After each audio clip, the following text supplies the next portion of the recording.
Shalom peuple de Dieu, aujourd'hui je vais vous parler des moments de silence pendant la prière. Bien-aimés, très souvent nous ne prenons aucun moment de silence quand nous allons dans la présence de Dieu.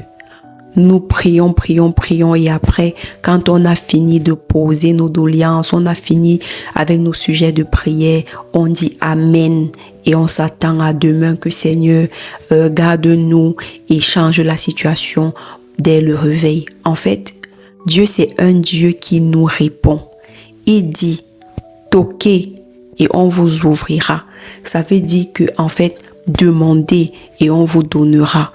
Ça veut dire que quand tu vas dans la présence du Seigneur, franchement, fais comme tu partais à la présence de ton père biologique. Parce que quand tu vas voir ton père biologique pour lui poser un problème ou bien une préoccupation, en fait, tu parles, mais après avoir présenté ta doléance, en fait, tu es calme. Tu prends un moment de silence pour permettre à ton père de te donner des éléments de réponse ou d'éclaircissement par rapport à ton problème.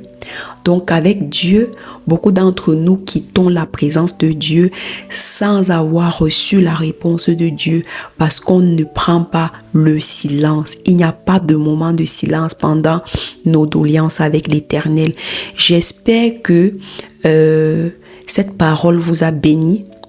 Oui, parce que c'était comme une délivrance pour moi quand j'ai eu cette révélation de comprendre en fait que je pouvais aller dans la présence du Seigneur, je pourrais parler avec lui et attendre jusqu'à ce qu'il me réponde avant de quitter sa présence. Oui, ça c'est encore un acte de foi. Il faut la foi pour pouvoir traiter vraiment Dieu, avoir une relation avec Dieu qui est dans le ciel comme la relation qu'on a avec notre papa qui est avec nous sur la terre. Oui, quand ça va mal, on va voir notre papa. Mais quand ça va bien, on va aussi voir notre papa pour lui rendre grâce.